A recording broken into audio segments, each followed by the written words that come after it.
Dans cette vidéo, nous allons voir comment réaliser une carte de présentation d'une zone d'étude donnée.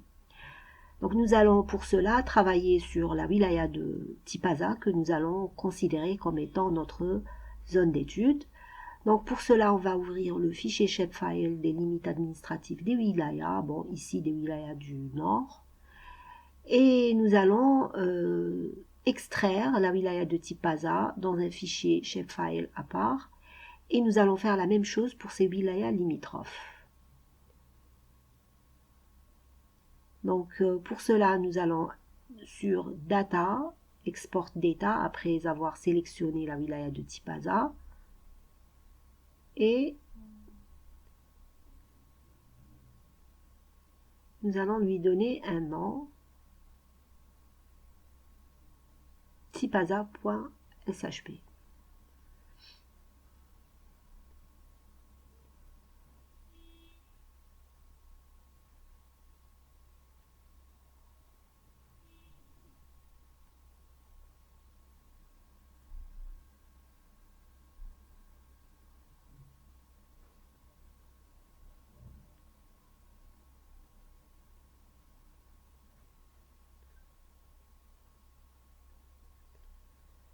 Nous allons maintenant sélectionner les wilayas limitrophes et les exporter de la même manière en allant sur Data, Export Data, et nous allons les appeler Tipaza _ limitrophe.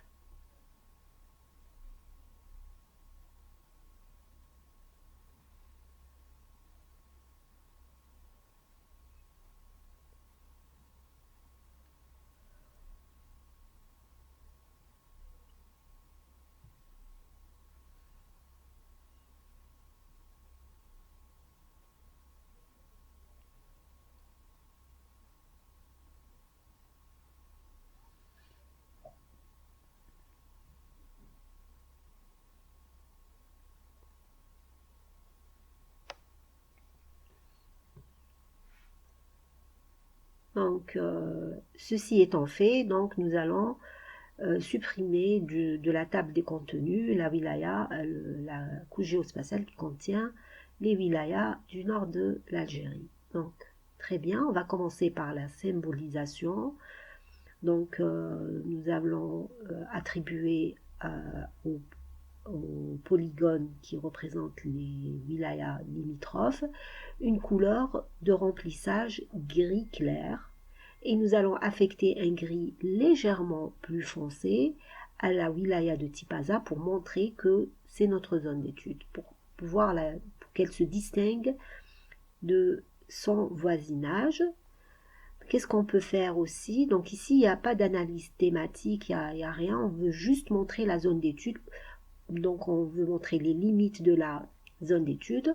Donc là, je vais rajouter des toponymes, donc d'une manière automatique. Donc on coche là, on va sur Labels, l'onglet Labels, et on coche la case à cocher pour activer la visualisation des toponymes ou des annotations ou des labels ou des étiquettes. Tout ça, ce sont des synonymes.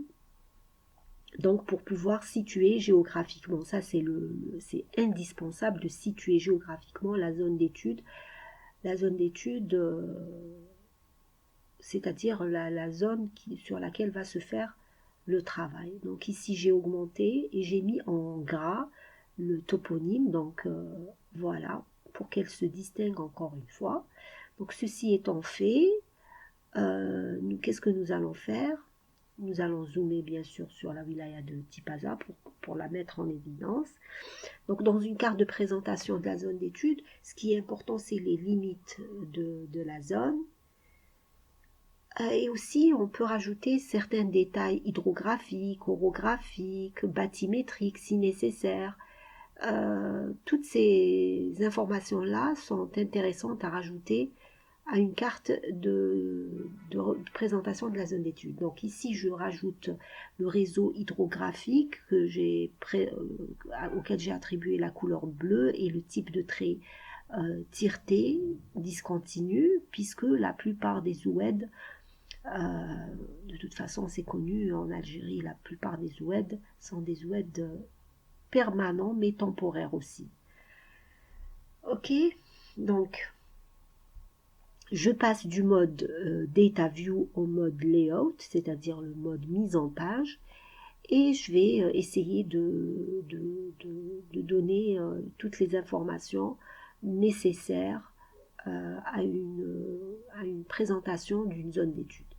Donc voilà, on a la position de la wilaya, le nom des wilayas limitrophes, mais par contre ici, il y a un problème avec les étiquettes ou les annotations, car elles se répètent plusieurs fois, et donc ça, on n'en veut pas, donc il y a quelque chose à régler dans les propriétés du fichier type ASA limitrophe. Donc on va lui indiquer d'attribuer une étiquette ou un label à une seule entité seulement.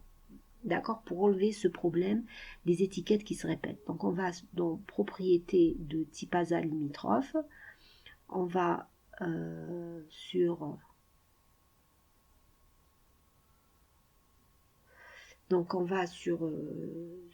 les propriétés de l'étiquetage. Donc on laisse toujours label all the features the same way. Et ensuite on va aller dans placement properties. Et on va dans placement. Non, ici il n'y a rien à changer, donc on va sur placement et on coche la case place one label per feature, c'est-à-dire on lui demande de placer une étiquette ou un label par entité, comme ça il ne va pas répéter les étiquettes plusieurs fois. Voilà, donc là pour la situation géographique, c'est clair, nous avons tout ce qu'il faut. Donc on peut dézoomer aussi pour voir les wilayas qui l'entourent du côté ouest, du côté est et du côté sud. Donc par contre ici, l'écriture est trop petite, donc on va 8, il me semble que... Enfin, allez, on peut laisser 8 ou 9, ce n'est pas grave. Donc, qu'est-ce qu'on va faire pour les oued? On va leur affecter le type de trait discontinu.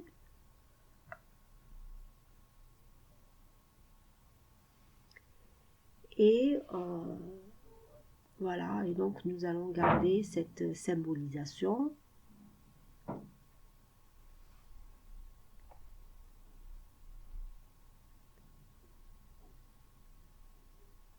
Très bien, on applique et on valide par OK en cliquant sur OK.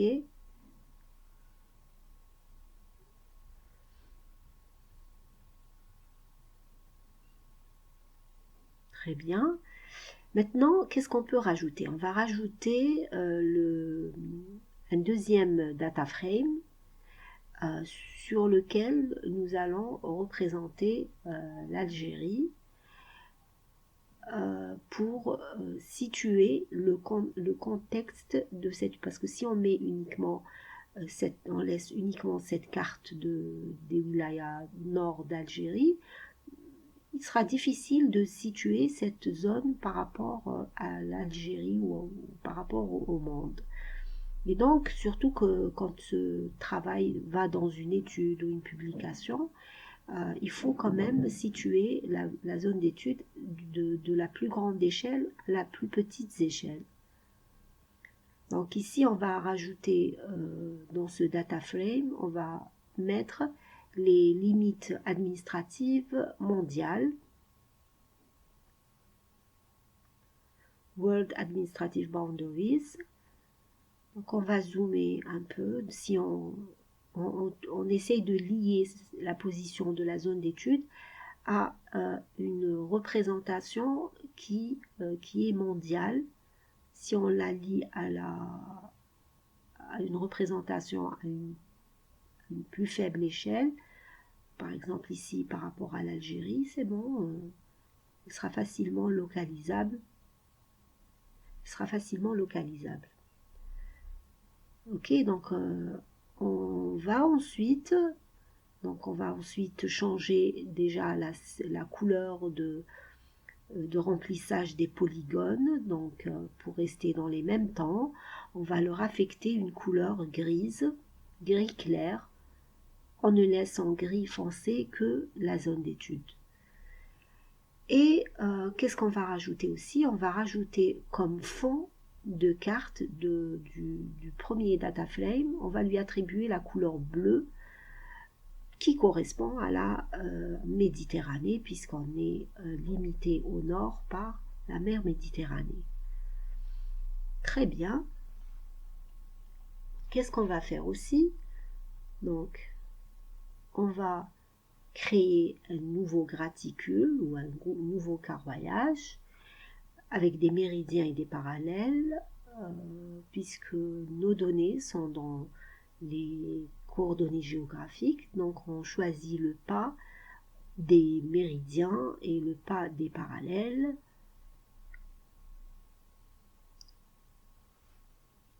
Ensuite, on coche Place a simple border at the edge. Donc, on va placer une bordure simple. Et ensuite, donc on va à chaque fois modifier les propriétés et vérifier sur la carte si ces paramètres conviennent ou pas. Sinon, on a la possibilité de changer. Donc ici, on a choisi pour représenter la zone d'étude de mettre juste les amorces et les coordonnées. On ne va pas mettre de carroyage ni de croisillon. Et on choisit une police d'écriture des coordonnées égale à 11 avec une police qui est Arial.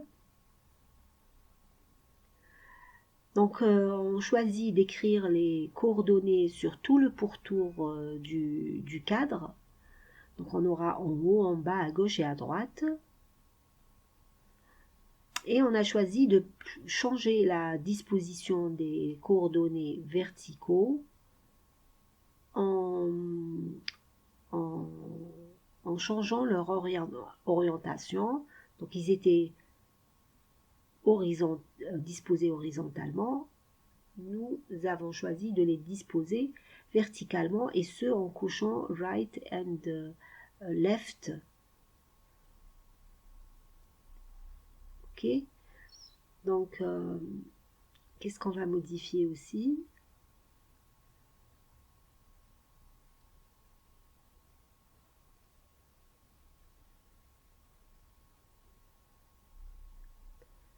Donc on va changer la couleur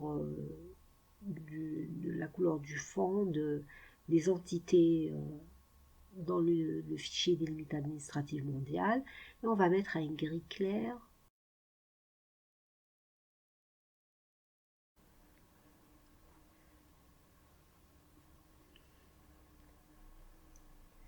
Ok, donc nous allons sur propriétés, les propriétés de la carte, propriétés du graticule, et nous allons faire quelques réglages. Donc pour ce qui est des coordonnées, donc on va vérifier que l'affichage des 0 minutes et des 0 secondes est désactivé. Ok, c'est bien désactivé. Show 0 minutes, show 0 seconds. Tous les deux sont désactivés.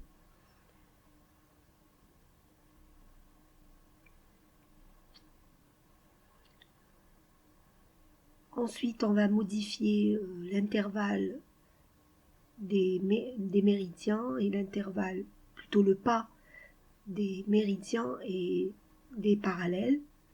Donc pour ce qui est des x-axis, donc le pas des méridiens, on va se contenter de 10 minutes pour les méridiens et 10 minutes pour les parallèles.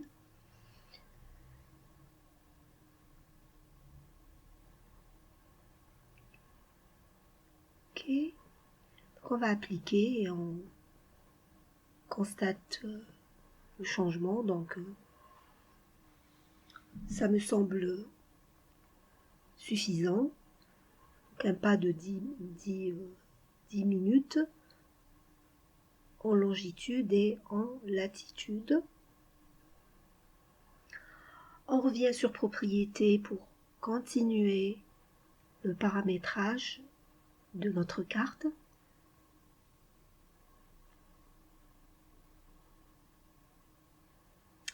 On peut choisir une bordure à la place de la bordure simple, on peut mettre une bordure du type calibrated, donc avec un cadre en noir et blanc. On va voir ce que ça donne. On diminue la taille des amorces. De 6, on a mis 3 unités. C'est en points, il me semble. Et ensuite, on applique, je pense que c'est suffisant pour la carte principale. Donc on a le nom des wilayas limitrophes, le réseau hydrographique. Et là, donc, on a attribué la couleur gris clair qui représente le fond de la carte. Et ensuite, ici, nous allons rajouter, nous allons dans Extend Indicator et lui indiquer, voilà, on fait passer layers, le data frame et layers, dans Show Extend Indicator for these data frames. Donc, en faisant cela, donc en déplaçant layers dans le box à droite, on relie les deux data frames. Donc ce cadre rouge, en réalité, c'est pour dire que la carte principale est à l'intérieur du cadre rouge de la carte mondiale, enfin, qui montre l'Algérie dans son contexte africain et européen. Et donc, ce frame, donc on peut jouer sur les caractéristiques de ce frame en allant dans Frame, en choisissant le cadre qu'on veut et en choisissant aussi la couleur qu'on veut. Donc là, j'ai modifié, on peut laisser en rouge ou on peut mettre du noir, comme on peut choisir l'épaisseur du cadre. Et c'est ce qui va permettre de relier les deux cartes. Donc la carte principale et la carte secondaire. Carte de positionnement, si on veut, de localisation à petite échelle. Voilà. Donc il me semble que c'est suffisant. On peut rajouter un titre, on peut rajouter une barre d'échelle, on peut rajouter la flèche du nord géographique. Donc là, c'est un exemple très très simple. Après, vous laisserez votre imagination et votre côté artistique vous guider pour aboutir à la meilleure représentation de la zone d'étude, sans toutefois, je le répète souvent, sans toutefois encombrer la carte. Évitez d'encombrer la carte avec des objets graphiques ou avec des données inutiles. Donc là, on met le titre, situation géographique. Si la zone d'étude est l'interface marine, on peut rajouter une carte bathymétrique, ou on peut rajouter aussi des courbes bathymétriques et des sondes.